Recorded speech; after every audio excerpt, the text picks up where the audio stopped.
बिस्मिल्लाहिर्रहमानिर्रहीम। अस्सलाम वालेकुम स्टूडेंट्स। हमारा आज का टॉपिक एक इम्पॉर्टेंट लिटरेरी जॉनरा ड्रामा के एलिमेंट्स के बारे में है। ये एक जनरल टॉपिक है, बट ये ड्रामा के बारे में एक बेसिक टॉपिक भी है at the same time, because if you are able to understand the elements of drama, only then you can understand the structure and later on the themes and the other contents of drama. So हम देखते हैं कि एक drama जो है वो कौन से इंग्रेडिएंट्स या कौन से एलिमेंट्स से मिलके बनता है। एलिमेंट्स या कंपोनेंट्स में हम देखते हैं कि they are the key components. The elements of drama are actually the key components that make up a dramatic work, whether it's a play, film or performance. अच्छा, अब ये जहन में रखिएगा कि जब हम बात करते हैं ड्रामा की, तो ड्रामा से मुराद हमारी ये है कि every the performance that is performed on the stage, जिसका ताल्लुक स्टेज से है।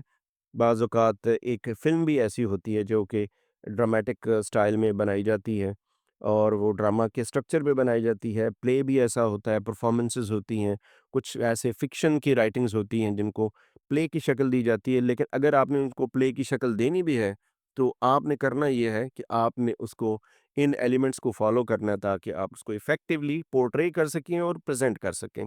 So these elements help in building the structure, plot, and overall impact of the drama. So if you want to understand and build it successfully, तो आपको आप ये elements जो हैं ये हेल्प करेंगे इसका स्ट्रक्चर बनाने में, इसका प्लॉट कंस्ट्रक्शन में, इसके जो लॉजिकल सीक्वेंस बनेगा और ओवरऑल इम्पैक्ट में।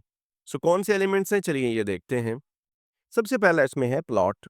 Plot, the sequence of events और actions that make up the story, that is this is the simplest definition of a plot, the sequence of events और actions that make up the story. जो भी वाक़यात हैं, जो भी actions हैं, वो अगर हम एक सीक्वेंस में इसको एक तरतीब में जोड़ेंगे कहानी में, तो वो प्लॉट बनेगा। इसमें के आगे फिर उसके पार्ट्स कुछ हम बनाते हैं। First is there is exposition, introduction of characters, setting and basic in situation. ये इंट्रोडक्शन है। Rising action, series of events building up to the climax. जब कॉन्फ्लिक्ट आती है तो सो ये जो एक्शन है उसकी राइजिंग स्टार्ट हो जाती है। देन क्लाइमेक्स आता है, the turning point or moment of highest tension. Falling action आता है, events that occur after the climax leading to resolution. ये फिर डाउनफॉल जो हमारा आता है क्लाइमेक्स के बाद, एंटी क्लाइमेक्स भी हम इसको कहते हैं। Then finally there is resolution, denouement, the conclusion of the story. So these are important parts as well as the terms which you need to understand, and you have to memorize them so that you may uh, later on apply on the structure of the play. So सबसे पहला जो element है that is plot. Then important element is second is character. The people, animals or entities that perform actions in the drama, जो भी लोग उसमें stage के ऊपर परफॉर्म करते हैं, ये दे आर ऑल कैरेक्टर्स। इसमें फिर प्रोटैगनिस्ट हो सकता है, the main character driving the story forward. उसी का एक उलट कैरेक्टर होता है, बिल्कुल अपोजिंग फोर्स और विलन, जिसको हम एंटेगनिस्ट कहते हैं।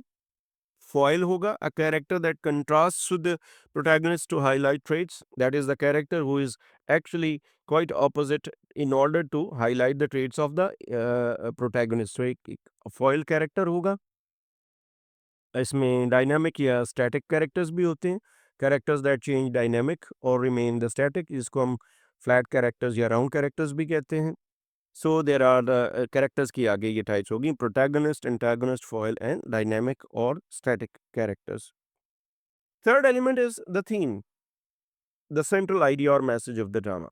एंड एग्जांपल्स में हम कर सकते हैं, लव है, लॉस है, power, corruption, justice, revenge, human nature, immorality. Idea, message, जो एक सेंट्रल आइडिया है उसको हम थीम कहते हैं। उसके बड़े बड़े थीम्स में हमारे पास लव, लॉस, जैसे मैंने बताया, पावर, करप्शन, ये सारी जब मैं आपके सामने थीम्स रख रहा हूँ तो आप ज़रा जेहन में लाइए Oedipus Rex, Shakespearean plays, Marlowe के प्लेज, और रेस्टोरेशन कॉमेडी और रेस्टोरेशन, और उसके बाद फिर मॉडर्न, तो आपको ये सारे थीम्स याद आ जाएंगे। Then we are concern with dialogue, this is the fourth element, the spoken words between characters. जब दो कैरेक्टर्स आपस में बात करते हैं तो दैट इज कॉल्ड डायलॉग। इनका पर्पस क्या होता है कि to reveal character relationships in personalities. जब ये आपस में बात करते हैं तो इनका आपस का रिलेशनशिप, इनका इंटरेक्शन जाहिर होता है। It helps to advance the plot, plot आगे बढ़ता है, and it explores themes and conflicts. इन डायलॉग्स की मदद से, इनकी हेल्प से हमें कैरेक्टर्स के बारे में पता चलता है, जो हमारा प्लॉट वो मूव करता है, हमें थीम्स और कॉन्फ्लिक्ट्स के बारे में जो इन्फॉर्मेशन है वो इन कैरेक्टर्स के थ्रू, इनके डायलॉग्स के थ्रू हमें, इनकी लैंग्वेज के थ्रू, इनकी लाइन्स के थ्रू हमें मिलती है। Then fifth is setting, the time and place where the drama occurs, very important, ये बैकग्राउंड के लिए बहुत इंपॉर्टेंट है। इसकी टाइम में तीन बड़ी ही इंपॉर्टेंट है। फिजिकल सेटिंग की, जहाँ ये प्ले इनैक्ट हो रहा है, ये रूम है, बैटलफील्ड है, रूरल एरिया है, अर्बन एरिया है, रोड है, घर का कमरा है, किचन है, लॉन है, कोई भी जो फिजिकल जगह है कि किस जगह का सेट हमने लगाया है। सो ये समझना है। टेम्पोरल सेटिंग में हमारा टाइम आ जाएगा कि हम पास्ट की बात कर रहे हैं, प्रेजेंट की बात कर रहे हैं, फ्यूचर की बात कर रहे हैं। सोशल सेटिंग में हम कल्चरल या सोसाइटल कंडीशंस की बात करते हैं कि किस बैकड्रॉप में, किस कल्चरल बैकड्रॉप में, किस, और इसमें थोड़ा सा हिस्टोरिकल भी अगर शामिल कर लें तो हिस्टोरिकल और कल्चरल जो है वो बैकग्राउंड वो उसमें शामिल होता है, ताकि हमें ये पता चले कि किस एज की बात हो रही है। सिक्स्थ है कॉन्फ्लिक्ट, जिसके बगैर कोई प्ले नहीं बनता, कोई ड्रामा नहीं बनेगा। The struggle between opposing forces driving the plot, ये एक्सपोजिशन के फौरन बाद कॉन्फ्लिक्ट स्टार्ट होती है, जहाँ से फिर हमारा राइजिंग एक्शन शुरू होता है। और इसकी टाइप में दो तरह की कॉन्फ्लिक्ट हो सकती है। First is internal conflict with in a character, किसी एक कैरेक्टर के अंदर जो कशमकश होती है, अगर हम उर्दू में कहें, that is with in a character, moral या डायलेमा होता है, जो इंटरनली जो एक जंग जारी होती है कैरेक्टर के अंदर, that is called internal conflict. Then external conflict हो सकती है बिटवीन कैरेक्टर्स और फोर्सेस, पर्सन टू पर्सन भी हो सकती है, पर्सन टू सोसाइटी भी हो सकती है, and then person to nature भी हो सकती है। Individual versus society, individual versus individual, individual versus nature, individual versus fate even. तो ये कॉन्फ्लिक्ट जो है ये दो लेवल्स पे परफॉर्म करती है, एक्ट करती है, इंटरनल लेवल पे एंड एक्सटर्नल लेवल पे। सेवंथ हमारे पास है म्यूजिक या रिदम, जिसमें हमारे पास कोरस भी हो सकता है, द साउंड, रिदम और tone of the performance.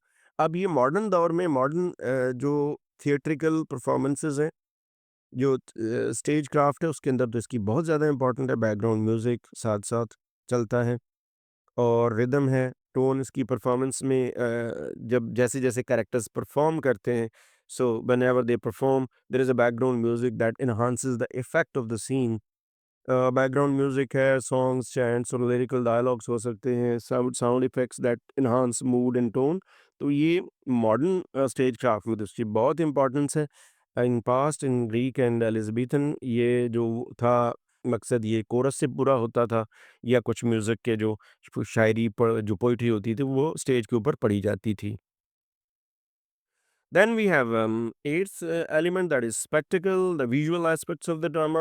Visual किस लेवल के होंगे, किस तरह का जो है वो चीज़ें, कॉस्ट्यूम्स यूज़ होंगे, मेकअप होगा कैरेक्टर्स का, मास्क होंगे, गेटअप होगा, स्टेज डिज़ाइन कैसा लगेगा, प्रॉप्स कैसे बनेंगे, जो उनका जो इक्विपमेंट है वो यूज़ होगा, लाइटिंग कैसी होगी, डिम लाइट की क्या सिग्निफिकेंस है, ब्राइट लाइट की क्या सिग्निफिकेंस है प्ले में, और लाइटिंग का कम ज़्यादा होना, फिर उसका म्यूज़िक के साथ इफ़ेक्ट।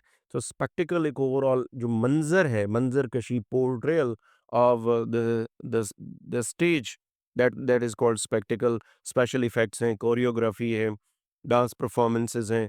सो ओवरऑल एक पूरा ऑडियंस के लिए स्टेज के ऊपर जो मंज़र कशी है, that is called spectacle. Ninth है परफॉर्मेंस एंड एक्टिंग। ये एक अब आ गया इसका technical issue, technical point, how actors bring the characters to life through their movements, expressions and voice. Characters ने, जो जो एक्टर्स हैं, उन्होंने कैरेक्टर्स को परफॉर्म करना है। एक्टर और है, रिमेंबर, एक्टर और है, कैरेक्टर और है। तो एक्टर ने कैरेक्टर को वेयर करना है, पहनना है, ओढ़ना है, और उसको परफॉर्म करना है, वही बन के स्टेज के ऊपर परफॉर्म करना है। तो उसके एक्सप्रेशन, उसकी वॉइस, यानी एक एक्टर को वो कैरेक्टर लगना चाहिए through his movements, his expressions and voice. So elements क्या है इसमें, एक्सप्रेशन आ जाएगा, फेशियल और emotional portrayal, then body language आ जाएगी, physical gestures and movements, and vocal delivery, tone, pitch, projection of voice, ये सारी चीज़ें उसमें मैटर करती हैं। जो एक्टर जितना अच्छा ये सारी मूवमेंट्स कर सकता है, उतना अच्छा वो एक्टर कहलाता है, जितना अच्छा वो कैरेक्टर को परफॉर्म करता है। 10th is mood and atmosphere, overall emotional tone of the drama and influences the audience. Example, suspenseful है, जॉयफुल है, ट्रेजिक, टेंस और ह्यूमरस, तो ये भी इफ़ेक्ट जो है, ये टोन और एटमॉस्फेयर बनती है। कॉमेडी में ये वाला जो है ज़रा ज़्यादा लाइवली होगा, ज़्यादा ह्यूमरस होगा, ज़्यादा जॉयफुल होगा।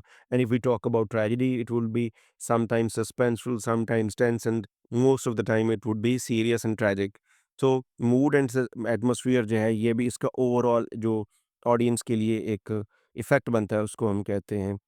And finally, we can conclude that together these elements create a cohesive and engaging dramatic experience for the audience.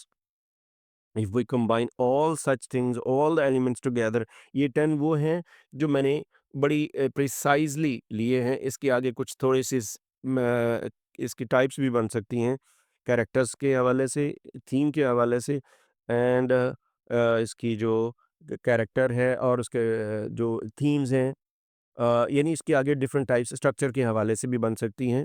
लेकिन मैंने प्रिसाइज़ली ये 10 बड़ी जो हैं वो टाइप्स चूज़ की हैं। So if we combine them, तो इससे एक अच्छी ऑडियंस के लिए एक अच्छी परफॉर्मेंस बनाई जा सकती है। Each element plays a role in ensuring the drama is meaningful, entertaining and thought provoking. ये सब के सब रोल जो हैं, ये सब के सब एलिमेंट जो हैं, they if we can combine, तो they can give us a meaningful, entertaining and thought provoking drama.